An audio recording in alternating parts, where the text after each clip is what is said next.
La educación está cambiando y las conversaciones más importantes no siempre ocurren en los congresos o en los libros de texto. Ocurren entre quienes viven la educación desde adentro. Bienvenido a Entre Lecciones, el espacio donde la doctora Fabiana Ruy López y Mau Muñoz comparten una perspectiva honesta sobre lo que está transformando la educación hoy y lo que eso significa para tu práctica como docente, coordinador o director. Bienvenidos a un nuevo episodio aquí en Entre Lecciones. Hoy quiero empezar con una escena que honestamente no me puedo sacar de la cabeza. Hace unos días hablaba con una directora brillante, realmente brillante, de esas que parecen tener pues, todo bajo control. Le pregunté cómo estaba y esperando la clásica respuesta de cansada pero bien, se me quedó viendo y me dijo algo que me sorprendió montones. Me dijo, extraño tener tiempo para pensar. Y me di cuenta de que el gran problema de la educación hoy no es solo el cansancio físico. Es que estamos tan ahogados reaccionando que la reflexión profunda se ha convertido en un lujo.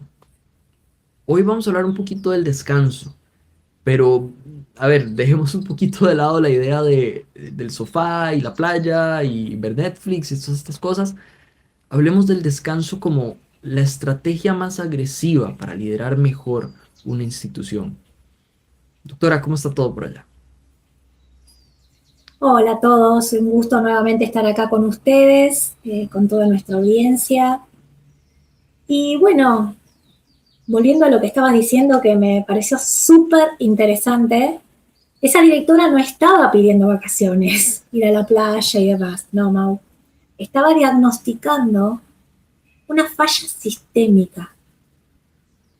Nos hemos comprado la mentira de que la productividad es movimiento continuo, hacer, hacer, hacer, hacer. Pero en educación, donde nuestra principal herramienta de trabajo es el cerebro humano, la energía cognitiva y emocional lo es todo.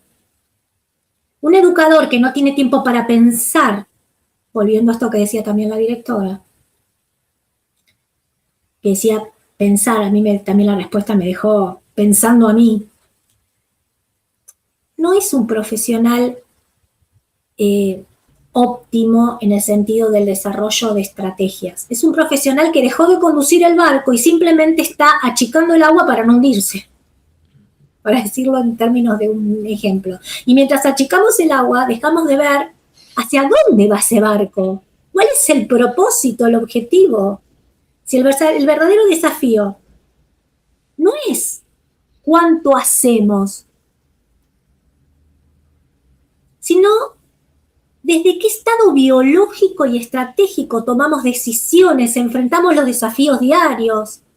Tenemos que cambiar las reglas del juego. Y por eso, empecemos a desarmar esta bomba. Empecemos a involucrarnos en esta problemática, que es diaria, cotidiana. Está en todas las escuelas, que les pasa a todos los directores. Así que, fantástica la propuesta de hoy. Creo que podríamos resumir todo esto en conversar de esa trampa psicológica de la urgencia, doctora. Y a mi perspectiva, esta famosa urgencia viene honestamente de algo muy puntual y es tal vez esa falta de claridad de dónde es que queremos llegar. Siento que cuando no tenemos objetivos claros, de pronto todo termina resultando importante porque pareciera acercarnos a algún lugar mejor. Creo que es una trampa psicológica brutal y desde la neurociencia, cuando esta falta de norte se vuelve cultura en una institución, doctora, ¿qué cree usted que le estamos haciendo realmente al cerebro de la organización? Bueno, pero para decir una frase antes de empezar y responderte esta pregunta, les dejo para que piensen que lo urgente no tape nunca a lo importante. Y volviendo a tu pregunta, lo que estamos induciendo es una ceguera temporal constante. Tu diagnóstico, esto que estás diciendo, toda esta introducción que hiciste reflexiva, es exacto. La urgencia permanente es el síntoma de una brújula rota. Cuando vivimos corriendo atrás de lo urgente, vuelvo a lo que dije en el principio, tapamos lo importante, no vemos lo importante.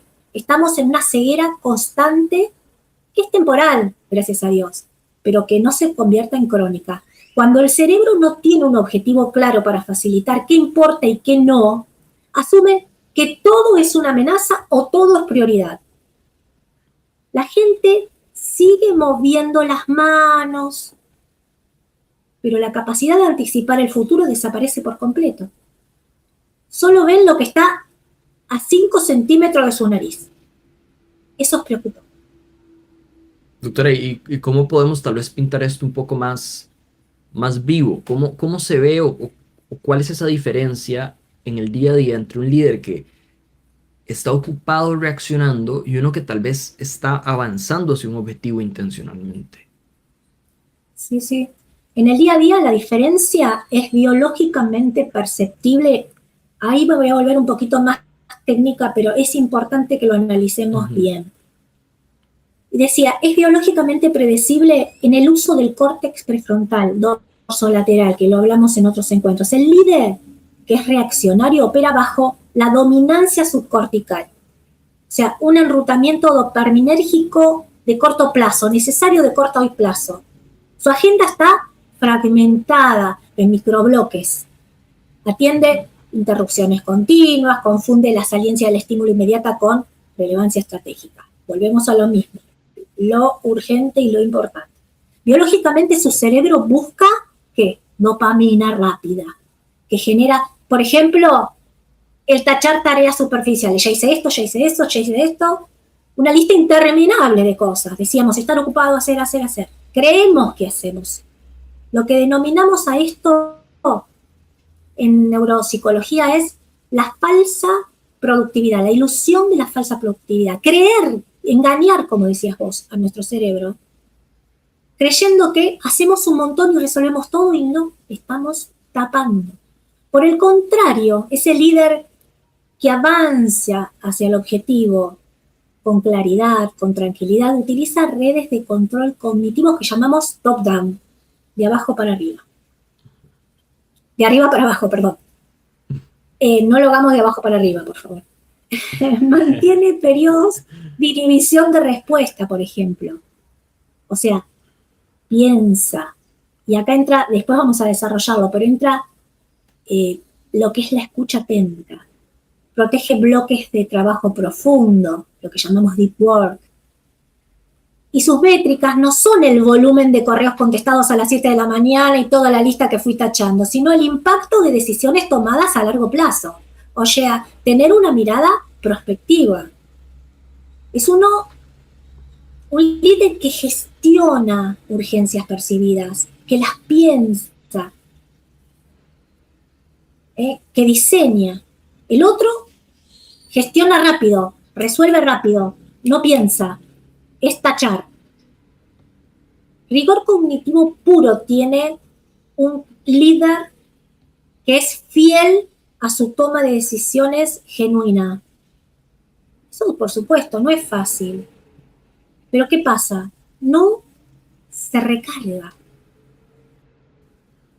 Sostiene la red cognitiva en eje y no saturada, bloqueada. Cuando hago y creo que hago y me saturo, bloqueo, aunque crea que haga. Entonces, son dos paradigmas.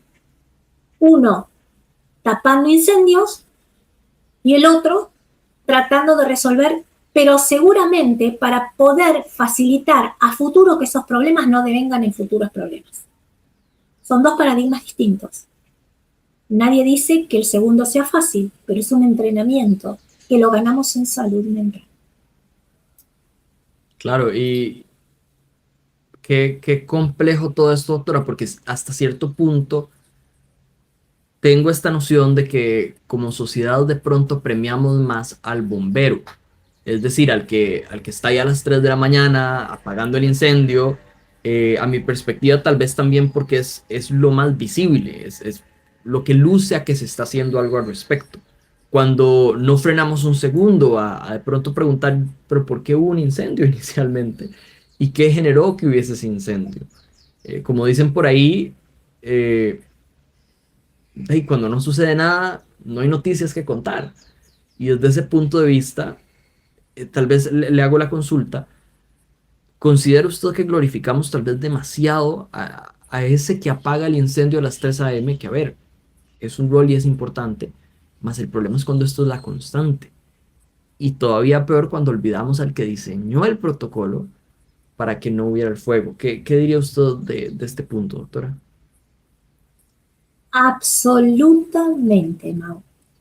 En las escuelas existe un sesgo de disponibilidad y recompensas altamente perverso. Sí, altamente perverso. El bombero genera una narrativa pública visible, cargada de dramatismo, intensidad emocional. Resolver una crisis a las 3 a.m. activa un refuerzo social inmediato y el aplauso colectivo, lo cual genera un condicionamiento operante en la cultura escolar. El diseñador de protocolos, en cambio, trabaja desde la invisibilidad, ¿no? De la prevención, diría yo. Es otro estilo, no se ve. Cuando un sistema funciona de forma impecable y no hay incendio, la percepción superficial de la organización es que no está pasando nada, lo que vos decías. Invisibilizando quizá el sobreesfuerzo metacognitivo de quien diseñó una estructura. Glorificar la apagada de incendios es la prueba fehaciente de una neurosis institucional que confunde la adrenalina con la excelencia laboral. Y acá está el quid de la cuestión. Estar activo permanentemente y disponible permanentemente no es seguridad, y diría que es lo contrario, de que esa institución, esa cultura institucional, está funcionando desde una neuropsicología sana, desde un ambiente sano. Así que, sí, no se ve, pero si no se ve y no pasa, ¿no será que está prevenida la situación para que no pase? De que no hay un bombero, sino un diseñador de protocolo genuino que trabaja desde la invisibilidad. Hay que pensarlo. Qué importante. Quiero tal vez hacer un matiz aquí. Y a ver, porque yo siento que de pronto en toda esta situación, por supuesto, el estrés y tal vez le podemos poner nombre y apellido de ese estrés tóxico que genera este tipo de ambiente que usted comenta, doctora.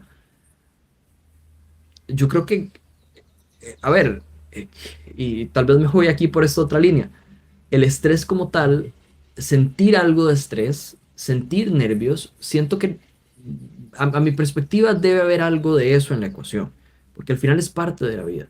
Y siento que cuando uno siente esos nervios, demuestra que realmente es algo que te importa lo que estás haciendo. Esa incertidumbre de pronto querer que las cosas realmente salgan bien, y eso lo veo positivo. Sin embargo, el estrés dañino es cuando más bien no hay un diseño sistémico y solo estamos reaccionando al entorno. Y esto honestamente me aterra. Creo que la pregunta aquí sería, doctora, ¿considera usted que puede este estrés, por falta de sistema, convertir de pronto a un docente vocacional, un docente de estos que todos recordamos en nuestras vidas, que sé que cada quien tiene su docente, en tal vez alguien frío? Cuéntenos tal vez desde su consultoría, desde su experiencia, ¿hay alguna anécdota que de pronto usted tenga de cómo se ve este apagón empático en la vida real? A ver, mientras me estabas diciendo, estaba pensando de tantas, ¿no?, anécdotas. Voy a resumirla en una y voy a ponerle un nombre ficticio porque recuerdo el nombre, porque quedé impactada y siempre recuerdo estos casos. Uno nunca se olvida como de los profesores que impactaron en algo, ¿no?, en nosotros. A veces por lo bueno, a veces por algo no tan bueno.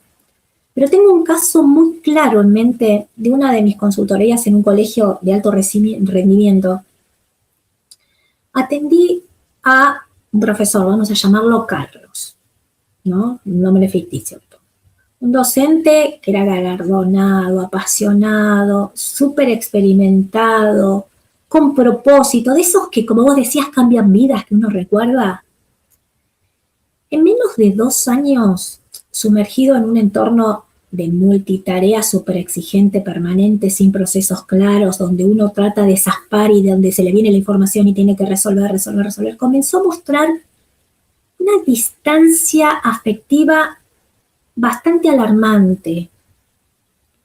Un día recuerdo que me contaba que una alumna de 14 años rompió en llanto en una clase por una crisis familiar muy severa. Estaban en un ambiente, en una situación de evaluación. Y la respuesta de este profesor, de Carlos, cuando la vio, dijo, o sea, totalmente desprovista de emoción, por supuesto, le dice a la alumna, el llanto no está contemplado en la pauta en una de las consignas de la evaluación. Por favor, anda al baño y no perdamos más tiempo. Son minutos de la evaluación que se pierden.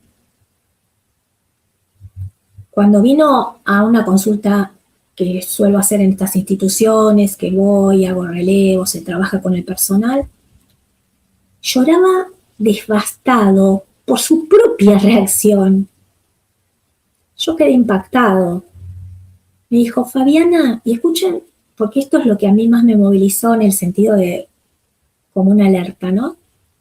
Sentí que esa niña era un obstáculo administrativo y no un ser humano. Esto, clarísimo, es un estrés tóxico del que vos hablabas. Este es el estrés tóxico del que vos hablabas. Biológicamente, la corteza prefrontal, o sea, la que regula la empatía, la paciencia, se apaga para ahorrar energía y dársela a la amígdala para sobrevivir. De esto ya hablamos, lo nombro así porque ya estuvimos hablando, ¿no? De hipocampo, amígdala y demás. Vieron que la amígdala es acción, reacción ante una amenaza. Entonces le da todo a la amígdala para poder sobrevivir, para poder sobrellevar ese momento. Ese docente no dejó de amar su profesión. Simplemente su cerebro se quedó sin batería para conectar con el otro. Y fíjense a dónde llegamos. Un docente donde era un docente que era placentero, era un placer verlo para colegas y para alumnos, estudiantes. Y esto generó también en el alumnado una acción de que había cuestiones, señales que no eran, que lo miraban como, no lo reconozco. Esto es de lo que hablamos. La batería se acaba y empiezan a desatarse acciones y reacciones que aún nosotros mismos desconocemos y que este docente, que evidentemente su carga cognitiva era clara, que tenía potencial, que tenía ganas, se sintió devastado. No pudo seguir adelante en ese momento y necesitó de apoyo. El tema es poder decirlo, poder pedir apoyo. Así que es un tema preocupante y que nos tiene que ocupar. Así que a pensarlo. Qué fuerte, doctora, y que, o sea, me imaginaré la culpa de este docente en su conversación Sí. con usted, del sentir eso y cognitivamente haber visto la situación y ya en retrospectiva, digo, el susto que nos puede generar al mismo tiempo, como digo, creo que lo peor de todo eso está justamente en esa culpa, porque yo tratando de ponerme en los zapatos de este docente, o sea, sé que lo enfrentaría durísimo, definitivamente. Ahora, y Sí, no tal vez, reconocerse a uno mismo. exacto, exacto. Exacto, creo que eso es lo más fuerte de todo esto y a lo que nos pueden llevar este tipo de cosas. Ahora, Sí, y sí. tal vez yendo sobre la prevención de este tipo de situaciones, ¿cómo podemos saber, doctora, como profesionales, como docentes, como educadores, que estamos empezando a entrar en ese estado? ¿Qué señales o qué pequeñas advertencias nos empieza a dar nuestro propio sistema de esta situación? Porque creo que el cuerpo es sumamente inteligente. Y cuando Sí. me encanta la palabra para enfermedad en inglés, puesto que lo veo como una palabra compuesta. En inglés, enfermedad se nombra dis-ease, que ease viene siendo en Sí. español esa serenidad, ¿no? Es esa plenitud, pongámoslo así. Entonces, el estar en dis-ease significa estar no en plenitud, no en balance, no en esa calma, pongámoslo así. Eh, y estoy seguro que el cuerpo tiene sus reacciones y al mismo tiempo hay cosas que podemos ver en el entorno para asegurarnos de no llegar a este punto de como usted lo menciona, de no reconocernos incluso. ¿Qué nos podría decir en ese sentido? ¿Qué alarmitas existen por ahí para darnos cuenta antes de llegar a estos puntos? Bueno, por supuesto que hablamos de manera general y cada caso requiere de una Claro, atención y siempre consultar a especialistas y hablar, pero para que tomemos en cuenta y los líderes puedan tener en cuenta, no todos los casos son así, tampoco vamos a obsesionarnos con esta cuestión, sino en calma claro. observar. Una persona que era de una forma y es de otra. ¿Y qué cosas estoy viendo? Estos microalarmas, por decir, que podemos ver antes del apagón empático catastrófico, la neurología nos envía señales de alerta sutiles que la cultura del sobreesfuerzo suele normalizar. Por ejemplo, olvidos prospectivos o lábiles, o sea, perder las llaves, olvidar compromisos simples o no recordar el nombre de alumnos frecuentes, alumnos que tengo a diario, debido al embotamiento de la memoria de trabajo en el hipocampo. O sea, esto se produce. No quiere decir que cada vez que me olvido ya estoy... No, no. Estamos hablando de cosas recurrentes, de cosas severas que por más esfuerzo está pasando cada vez más seguido. Por ejemplo, la hiperreactividad sensorial o irritarme repentinamente. Por ejemplo, intolerancia al murmullo del aula o el ruido ambiental. Por ejemplo, el sistema nervioso, que está saturado en su tono simpático, ¿no? Interpreta el sonido como una agresión. Miren qué increíble, ¿no? Cuando uno está en este estado, una agresión el sonido. Por ejemplo, otro síntoma podría ser la anedomia profesional, o sea, muy sutil, ¿no? Perder la capacidad de disfrutar el logro de un estudiante, lo que pasaba acá, de sentir empatía, y siento apatía ante actividades que antes le entusiasmaban. O sea, lo que yo disfrutaba, el ponerme a pensar ya me es una carga, ya no tolero más, quiero pasarlo. O rigidez cognitiva. O sea, ¿qué es la rigidez cognitiva? Es la incapacidad para adaptarse si una clase no sale exactamente según lo planificado. Y a veces que no, bueno, no salió, que esto, y el cerebro agotado pierde esa flexibilidad sináptica. Se vuelve drástico. Así que esto, olvidos, hiperreactividad, anedonia, rigidez cognitiva, estas cuestiones de las que fuimos dando ejemplos, son puntos para tener en cuenta. Doctora, ¿y el cortisol, o sea, qué papel juega dentro de todo esto? A ver, tal vez lo extrapolo un poco a lo que venía mencionando inicialmente. ¿Cuándo pasa a ser el cortisol esa hormona que nos da ese nervio sano que mencionaba, o dónde, o cuándo, en qué momento es que pasa de ser esa hormona que nos da ese nervio sano a ser realmente un veneno lento, como lo estamos viendo en este segundo caso? Claro, el nervio sano al que te referís es el Ujú. EUS3, o sea, caracterizado por picos fisiológicos de cortisol y noradrenalina que optimizan la atención focalizada y la plasticidad. O sea, el problema es la variable temporal. Cuando el estrés es crónico por falta de un sistema predecible, Ujú. el eje hipotálamo, hipófisis, adrenal, no se apaga. O sea, esto es medio técnico, pero lo tengo que explicar. Mantiene niveles elevados de cortisol circundante Ujú. en todo nuestro organismo de forma permanente. Fisiológicamente, el cortisol elevado es neurotóxico a largo plazo. Causa atrofia de las espinas dendríticas en el hipocampo, destruye la memoria, básicamente. Y la corteza prefrontal medial también. Mientras hipertrofia la amígdala, también ampliando el miedo, la reactividad. O sea, fíjense, atrofia la memoria, la amígdala, genera más miedo, más reactividad. pasa de ser la hormona que te prepara para el reto, para el desafío, a ser un veneno neurodegenerativo que desmantela los circuitos de la empatía y el razonamiento complejo. Fíjense qué fantástico puede ser por un lado y qué dramático puede ser por el otro. Por eso no es un tema menor nuestra calidad de vida y nuestra calidad de vida que impacta nuestra calidad de trabajo, nuestra calidad con el otro.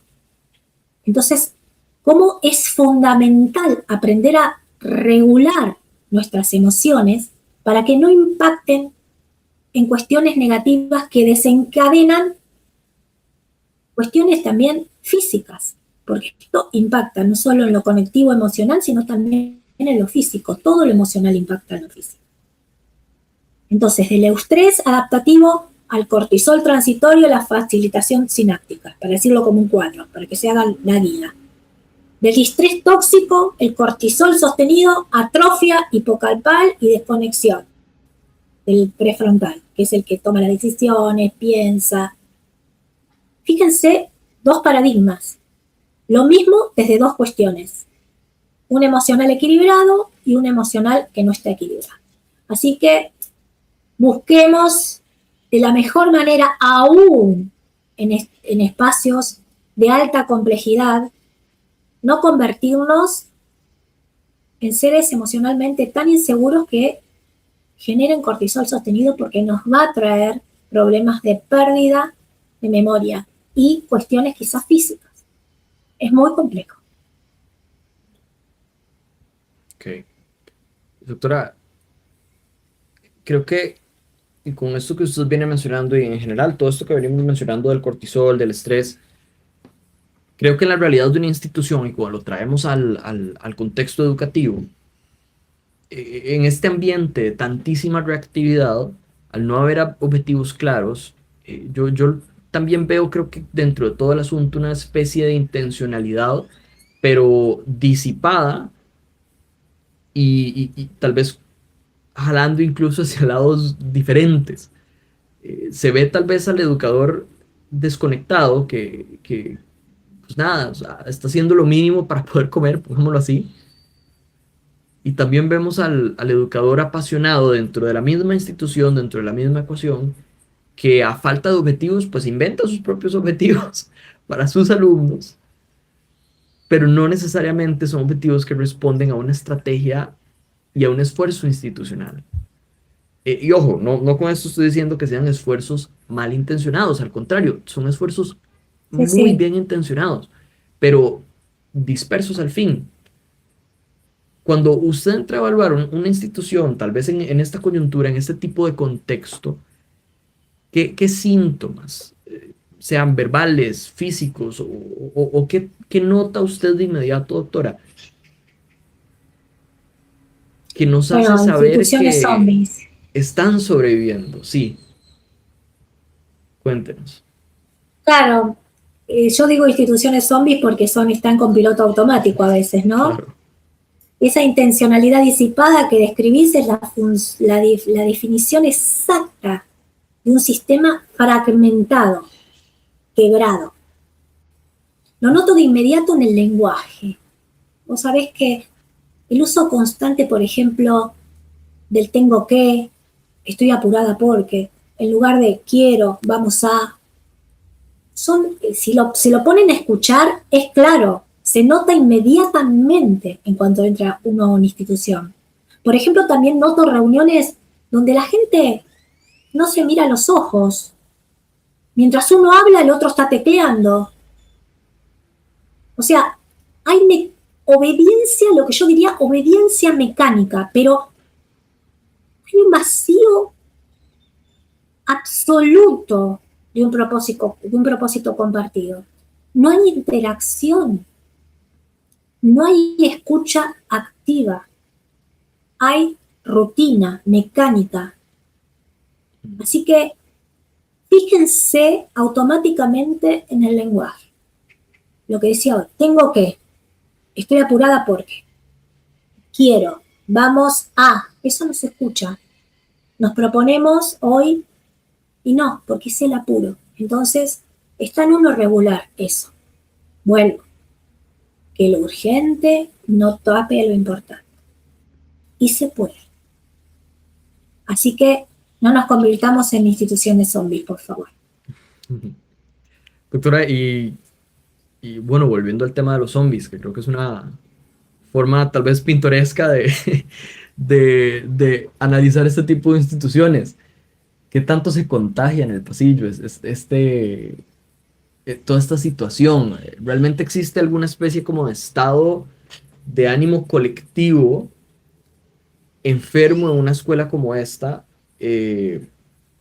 cuya coyuntura sea esto que usted define como una institución zombie? Sí, Mau, el contagio es una realidad biológica rigurosa y concreta a través del sistema de neuronas espejo, que lo habrán escuchado en algún momento y lo hemos hablado en otros encuentros, y la resonancia límbica. O sea, el líder replica a lo largo de la institución con sus formas de lo que yo digo o no que digo o no digo, y esa sincronización de nuestros estados emocionales y neurovegetativos lo replicamos, lo emanamos en nuestro entorno. Todos, no solo el líder, sino colega con colega, entre pares. Se forma esa cultura, se genera ese ambiente. En una institución con fatiga cognitiva crónica, las microexpresiones de agotamiento, el tono vocal cínico, por ejemplo, el lenguaje corporal, actúan como vectores de contagio, o sea, es real. Cuando un profesor motivado e innovador ingresa a ese clima psíquico, se produce un fenómeno conocido como alostasis social adaptativa. ¿Qué quiere decir?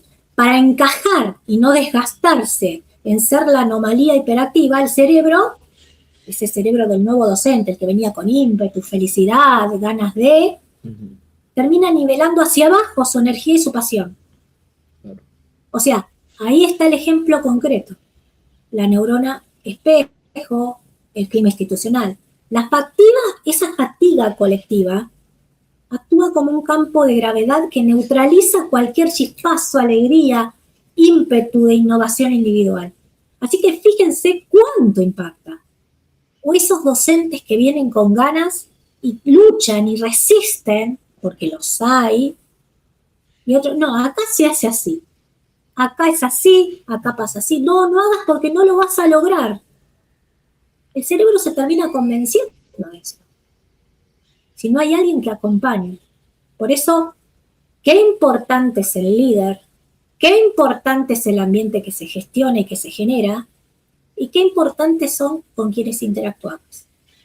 Así que fíjense que esa sincronía de la que hablo, como una hermosa ópera que están dirigiendo, y ese director de orquesta que genera que todos participen en el momento oportuno para lograr lo mejor de esa obra, es importantísimo.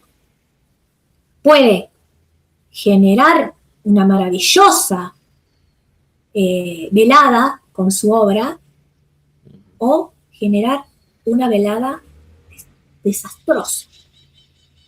Así que esto es lo mismo, para ponerlo en un ejemplo comparativo elegante y agradable. Perfecto. Doctora, y tal vez llevando esto sobre la siguiente temática,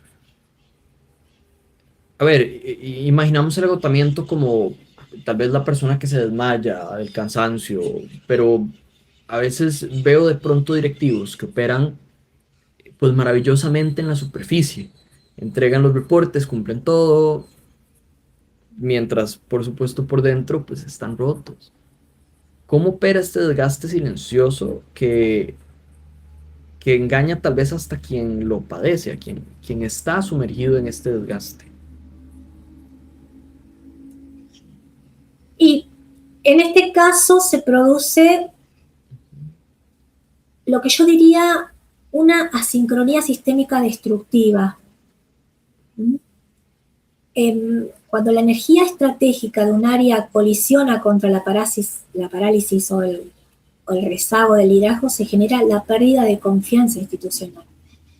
Claro. A largo plazo, las decisiones dejan de tomarse en función de datos, visión o pedagogía prospectiva. Y pasan a tomarse por agotamiento de negociación. Se implementan parches superficiales, por así decirlo, para callar las tensiones del momento. No las quiero escuchar, así que si yo pongo parches, veo que no hay problemas. El resultado es lo que decíamos hoy, es la miopía institucional. No estoy viendo genuinamente lo que está pasando. La escuela gasta recursos millonarios en capacitaciones o software que nadie termina usando, o que se usa por un tiempo y se desecha. Y a futuro, prospectivamente, ese proyecto no tiene continuidad. Mientras los problemas estructurales de aprendizaje y clima escolar permanecen intactos, no se resuelven. Así que realmente es un hecho complejo, es un hecho para pensar. Doctora, ¿y qué pasa cuando, o sea, creo fielmente que realmente ese agotamiento es letal, porque siento que tal vez camufla de normal toda esta situación, el cerebro se termina adaptando, termina reconfigurando pues esa línea base, ¿no?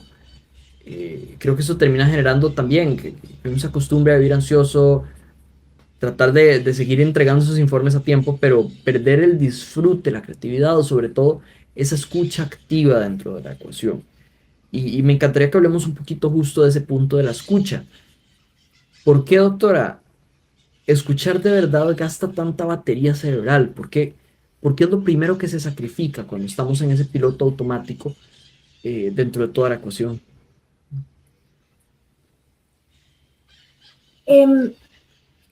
A ver, para poder pensar un poco todo esto, y creo que yo estuve hablando bastante de la escucha, y la escucha activa y la escucha atenta.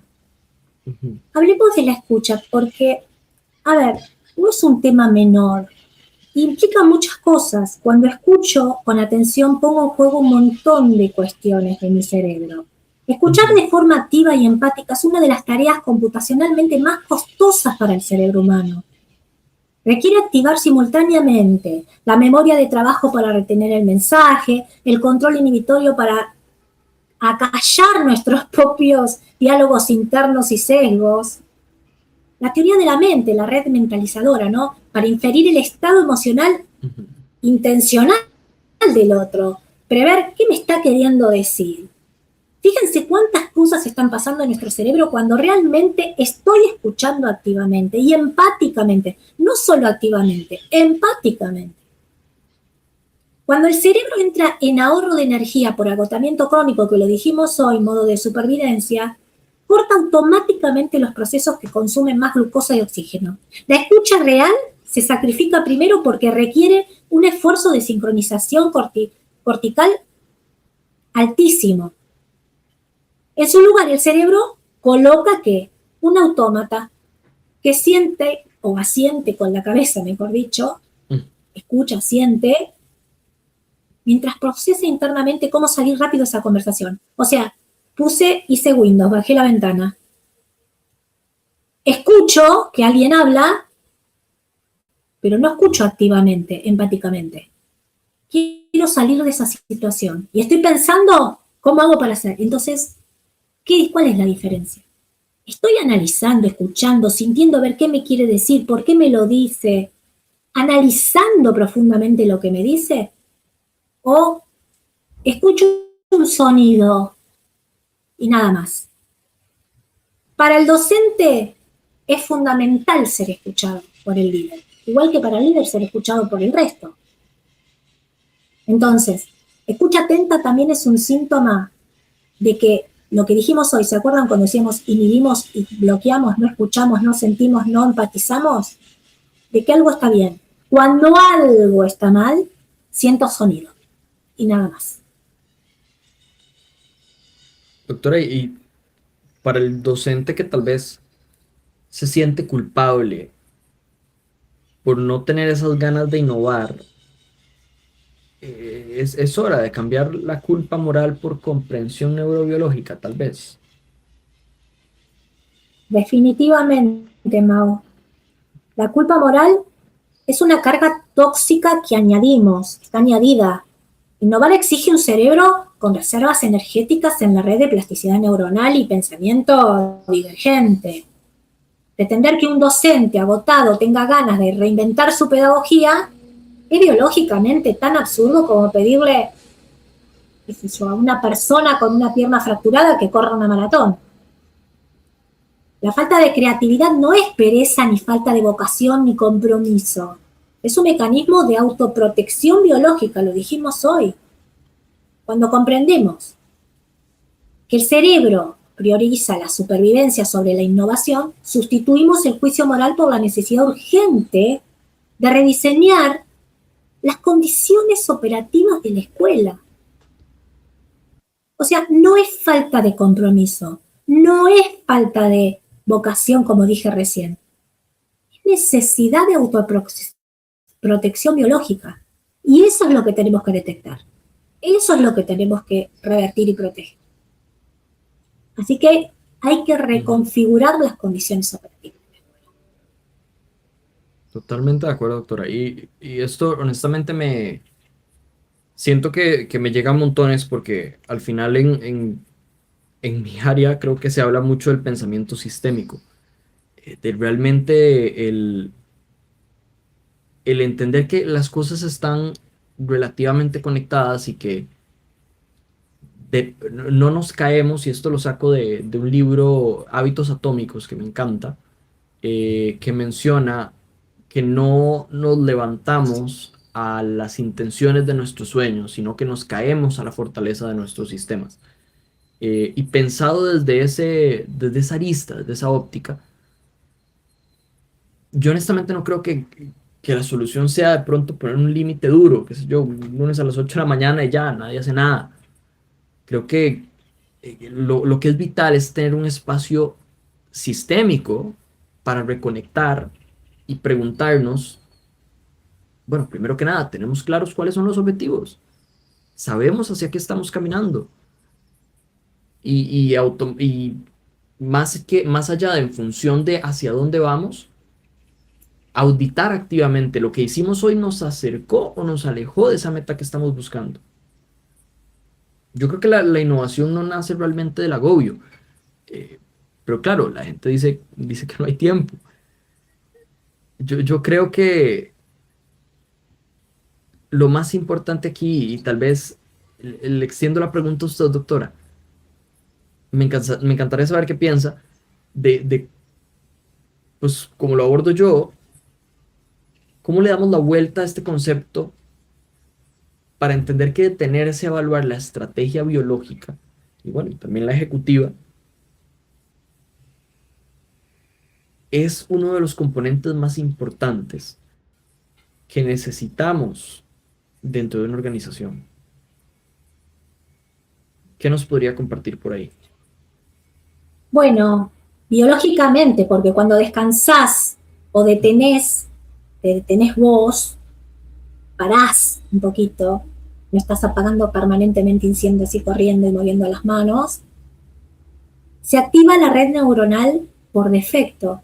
Ahí es donde conectás la información y ocurre la intuición estratégica. Sin pausa, y esto es para todo, hasta para el estudiante, cuando estudia, sin una pausa, sin cortar, sin la clase cortarla, que ahora también se vuelve a esto cada 15 minutos, está estudiado que el cerebro reconfigura, resetea, acomoda y retomo. Si no hacemos pausas, no hay consolidación. Por eso necesita el cerebro parar, oxigenar, repensar, o cuando dormimos, estos periodos de acomodación que se hacen para el estudiante, por ejemplo, son importantísimos. Pero vos tocás el nervio del problema, la excusa del tiempo, decías. Mira, Mau, cuando venís de la estrategia empresarial y te pensás esto, yo pregunto, ¿cómo le respondes a un director de un colegio que te dice que es imposible hacer este espacio para pensar porque las demandas del día a día se lo comen vivo? Y le diría con absoluta contundencia que no tener tiempo es un mito. 100%. ¿Es Yo creo verdad o que no? sí, 100%. Yo creo que, digo, con los mismos exactos recursos que tenemos, siempre podemos reconfigurar. Yo creo que realmente la mayoría de problemas que vemos en nuestro mundo son situaciones alrededor de la configuración exacta de los recursos que tenemos. Tal vez es cierto que bajo la configuración actual no podemos hacer el tiempo para eso. Eso te lo creo. Lo que no te creo es que no haya forma de reconfigurar los recursos para hacer el tiempo para lo que realmente es Exacto. importante. Entonces, por un lado, valido ese comentario porque sé de dónde viene, más por otro lado, asume que no existen otras formas de configurar nuestros recursos dentro de la institución. Y por configurar recursos no me refiero únicamente a la parte financiera, que a veces tal vez eso se malinterpreta. Cuando hablamos de recursos, muchas veces pensamos automáticamente en cómo estamos invirtiendo el dinero a nivel institucional, cuando sí el dinero es un recurso, más existen muchos otros recursos más dentro de la institución. Algo tan sencillo hasta como obviando tal vez y yendo más allá de lo que considero que es más obvio a nivel de recursos, nuestro recurso humano, por supuesto la parte financiera, el recurso Exacto. tangible, la estructura en la que estamos, cuáles son esos intangibles que tenemos dentro del equipo. Nos hemos detenido a entender cuáles son esos intangibles que como organización tenemos, como que dentro de las personas que suman a nuestra organización, más allá de ser contabilizadas como manos que pueden ayudar, todos traen intangibles a la mesa que a veces ni siquiera tenemos noción de. Y a esto me recuerdo mucho esto, porque yo, y tal vez ya estuviera un poco más desde mi historia, yo cuando estaba en el colegio, en mi último año, yo tenía certeza absoluta de lo que quería hacer por el resto de mi vida. Y lo voy a decir así, porque yo decía, yo voy a estudiar a los Estados Unidos, cinematografía, voy a estudiar cine, voy a desarrollar mi carrera allá, voy a construir carrera como director de cine, haré mi dinero por allá y volveré a Costa Rica a montar mi propia productora. Esa certeza absoluta de lo que iba a hacer por el resto de mi vida duró aproximadamente 2 meses. De ahí en adelante las cosas empezaron a cambiar un montón y enos aquí en educación. Ahora, el momento en el que me dio más paz todo este paso que di, puesto que obviamente fue un proceso en el que sentía, me estoy quedando mal por dejar este sueño que traía. Y recuerdo que uno de mis mentores, gran educador por cierto, me decía, Mau, es que al final lo que no estás tomando en cuenta es que tenés un recurso desde haber estudiado cine que tal vez otros educadores no tienen. Sí, tal vez no estudiaste educación pura, tal vez estudiaste ciencias empresariales y cosas adyacentes o habilidades que no necesariamente son tradicionales en un salón de clases. Sin embargo, vos mejor que nadie sabes que si querés resultados extraordinarios, necesitas pues traer recursos desde lugares no ordinarios. Entonces, puedes pulirte con educación, puedes seguir aprendiendo y continuar formándote en la parte educativa, mas no ignores que ya traes un bagaje de otras áreas que puedes sumar al salón. Entonces, lo cuento principalmente porque a mí eso me abrió muchísimo los ojos a entender que cada persona es una historia y una historia que aunque no haga sentido que estudió cine y estudió ciencias empresariales y aquí está dando clases, inicialmente tal vez no haga sentido, hay un sentido muy profundo detrás de esas cosas y lo que pueden sumar al salón de clases en ese sentido. Entonces, reitero, ¿cómo configuramos los recursos adecuadamente? ¿Qué no estamos viendo? ¿Qué recurso no estamos viendo que tenemos enfrente nuestro? Porque a partir de ese análisis profundo, podemos determinar, aquí es donde está el hueco, esto es lo que me está deteniendo de poder verdaderamente dedicar tiempo a lo importante. Y ya eso es 100% un tema de meramente sentarse a construir el sistema correcto para avanzar hacia los objetivos correctos. Ya sabiendo esto, honestamente me parecería una excusa el decir no tengo ni existe el tiempo. Porque sí existe, ahí está. Vos estás escogiendo cómo lo estás utilizando. Vos estás escogiendo en qué lo estás empleando. Vos estás escogiendo cómo estás configurando los recursos. Y sí, tal vez no sos el líder de la institución y no está en tu responsabilidad configurar los recursos de toda la institución. Pero si hay algo cierto en la educación es que absolutamente todos somos líderes dentro de la institución educativa. Tal vez con menor cantidad de responsabilidad que los otros, pero si mi responsabilidad es este salón de Exacto. clases, ¿cómo hago para configurar los recursos de este salón de clases, los muchos o pocos que tenga, para asegurar que el objetivo al que queremos llegar es el indicado, es el que realmente necesitan nuestros estudiantes? De esa forma creo que de esa forma lo resumiría, doctora, y tal vez poniéndolo todavía más concreto,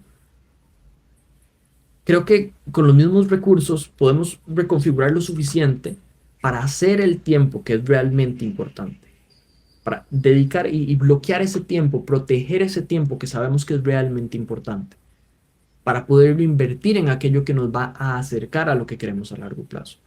Esta cultura del estrés constante realmente destruye la innovación. A veces creemos que el simple y sencillo hecho de que estén pasando muchas cosas y que estemos viendo mucha novedad dentro de una institución equivale a innovación, cuando la realidad es que si son esfuerzos disipados, como hablábamos anteriormente, no es innovación. En el momento que esa persona se vaya, hasta ahí llegó la innovación de la institución. Entonces, Tal cual. qué importante es diseñar sistemáticamente ese tiempo para pensar. Al final, o somos esclavos de nuestra agenda, o trabajamos con nuestra agenda para intencionar un resultado hacia nuestros estudiantes. Ahí sí que es completamente un tema de tomar las riendas del asunto y de trabajar en función de lo que queramos escoger.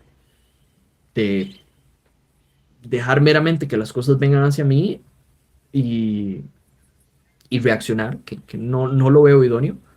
No nos permite crecer con intencionalidad hacia un objetivo concreto, hacia un objetivo claro, sino al contrario, nos detiene, nos frena y nos complica muchísimo el poder doblar los esfuerzos en los que sabemos que nos va a poner donde realmente queremos. Eso diría. Bueno, y es así. Por eso la agenda del director hablamos a veces. Y volvemos a lo mismo, al resaltar lo que realmente tiene valor para analizar y proyectar.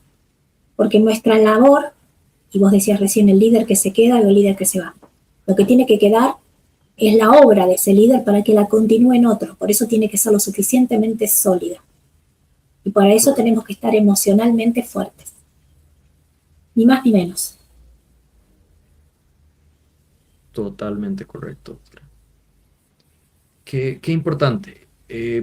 Y a ver, creo que entrando sobre este mismo tema de liderazgo, doctora, si ponemos a dos líderes frente a frente, uno que reacciona, ojo, sin objetivos, y otro que intenciona, que sabe a dónde va y guardó la energía para avanzar, lo reitero, intencionalmente hacia ese objetivo.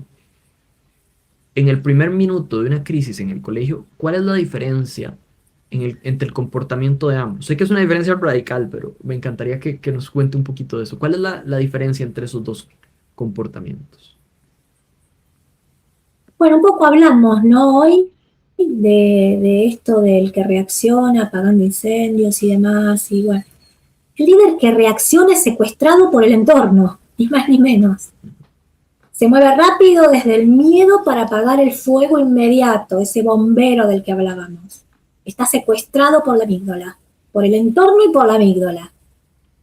El líder con intención, en cambio, que no está crónicamente agotado, hace una pausa contraintuitiva. Evalúa el panorama completo, anticipa daños colaterales y elige la respuesta. El reactivo es víctima de su agenda. El intencional es el arquitecto de su entorno. Esa es la diferencia, como para resumirlo corto. O somos Homeros o somos arquitectos. Doctora, ¿y cuánto de este caos inevitable del que nos quejamos es en realidad provocado por nosotros mismos al no establecer esas prioridades claras?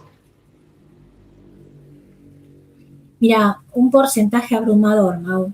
Al menos el 70% del caos que las instituciones perciben como externo e inevitable es una profecía autocumplida nacido de la falta de límites y prioridades, y también de proyección, de análisis, de organización. Cuando un liderazgo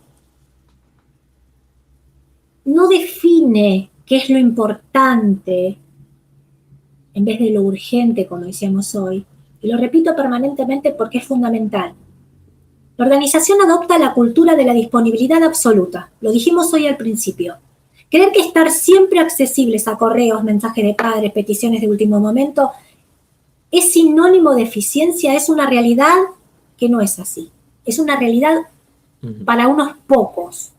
Es un síntoma realmente de cobardía estratégica, de tapar lo inevitable, de tapar quizás hasta problemas rápidamente para que supuestamente no se conviertan en mayores. Quizás atenderlos en ese momento puede ser, pero a la larga ese problema más resuelto trae más problemas. Al no decidir qué no vamos a hacer, permitimos que cualquier estímulo externo dicte la agenda escolar. La organización de la escuela es manejada por lo urgente. ¿Y qué crea esto? Un bucle infinito de caos autoprovocado. Por lo cual, pensemos qué límites y prioridades daremos a cada cuestión para no generar este caos autoprovocado.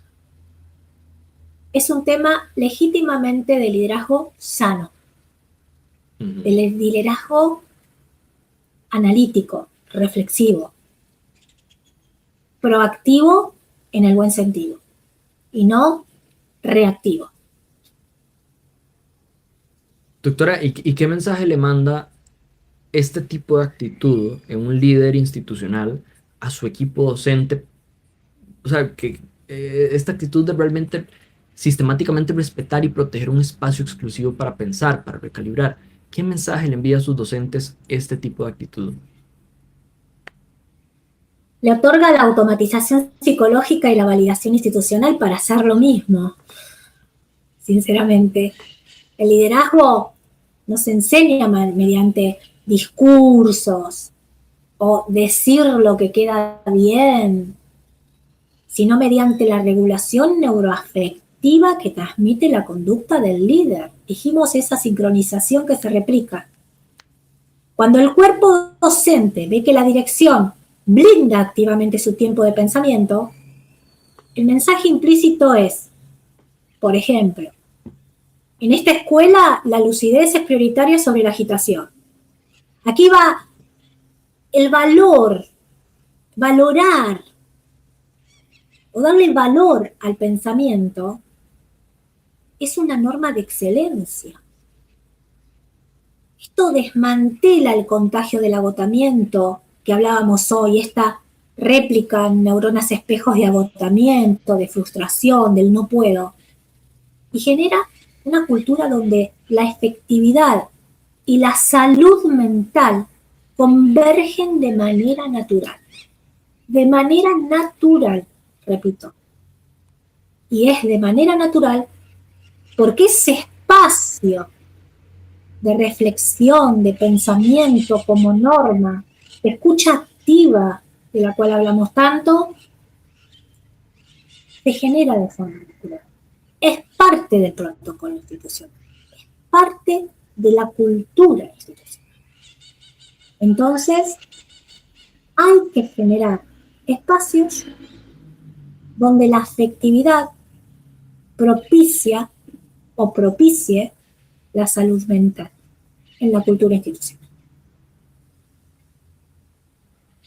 Doctora, hoy creo que hemos hablado desde cómo la urgencia esconde una falta de objetivos, hasta cómo el estrés tóxico apaga la empatía, la innovación, y todo se termina reduciendo a que necesitamos diseño y sistemas para recuperar nuestro tiempo, para pensar. si pudiera tal vez dejar una sola idea grabada en la mente de todos nuestros oyentes, en la mente de todos quienes educan y lideran hoy en una institución educativa, ¿cuál sería esta idea? Fundamentalmente, que el descanso y el espacio para pensar no son el opuesto del trabajo, por favor. Son la condición innegociable del pensamiento de calidad, de las buenas decisiones, de una buena cultura institucional. En un mundo que nos empuja constantemente a reaccionar, cuidar nuestra capacidad de reflexionar es la decisión más estratégica que podemos tomar para el futuro de nuestros estudiantes. Pero para cerrar, quiero dejarles una pregunta que los haga reflexionar, repensar, profundizar genuinamente en su ser. Y la pregunta es, ¿desde qué estado mental, biológico y estratégico están educando hoy? Lo dejo abierto para que al cerrar este espacio podamos repensarlo y repensarse y ver si hay alguna alerta que requiera de un espacio de reflexión y de pensamiento conjunto para que esto no devenga en cuestiones que atenden contra la salud mental individual y colectiva. Ojo, ojo porque creo que el desafío no es el encontrar cómo hacer más horas. Todos, si hay algo que es justo es el tiempo que se nos dio a todos por igual, en ese sentido. Y creo que cómo logramos recuperar la lucidez para asegurar que cada acción nos acerque a ese objetivo real. Todos tenemos esas 24 horas en el día. ¿Qué hacemos con ellas? Es donde está realmente el reto y esa decisión diaria que podemos tomar. Así que gracias, doctora, por ponerle ciencia a esta estrategia. A todos los que nos escuchan, igualmente vuelvo a la pregunta, ¿desde qué estado mental, biológico, estratégico estamos educando hoy? Creo que es una pregunta clave, es una pregunta vital. Nos encantaría escucharlos y esperamos también poderlos ver directamente en los entrenamientos que estamos teniendo, al menos 1 o 2 por mes, con el objetivo de continuarnos capacitando, unirnos como sector y brindar realmente herramientas que nos permitan generar esa transformación positiva en nuestra educación. Así que muchas gracias a todos nuevamente. Doctora, nos despedimos. Muchísimas gracias a todos, los esperamos en el próximo encuentro y en nuestras capacitaciones y encuentros mensuales. Será un gusto verlos.